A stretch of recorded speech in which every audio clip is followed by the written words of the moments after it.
Ang pagbibigay ng kalidad na serbisyong pangkalusugan para sa mga residente ng Chaong ay mas napadali na dahil formal nang pinasinayaan ang Chaong Super Health Center sa Barangay Ayusan 2, Chaong, Quezon noong Hulyo 19. Ang blessing at inauguration ceremony ay pinangunahan ni Assistant Secretary Ariel Valencia, kasama si Congressman David J.J. Suarez, lokal na pamahalaan ng Chaong sa pangunguna ni Mayor Vincent R.J. M. Mea at Vice Mayor Roderick A. Umali. Ganon din ang Quezon Provincial Health Team Leader at Municipal Health Officer.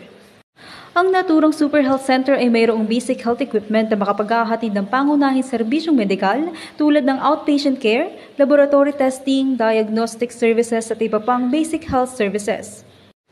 Nagbigay din ng isang land ambulance ang DOH Calabarzon para sa bayan ng Chaong na magiging malaking tulong sa paghahatid ng mga pasyente sa Chaong Super Health Center at gayon din sa iba pang health facility upang mas mapabilis ang pagbibigay ng agarang atensyong medikal.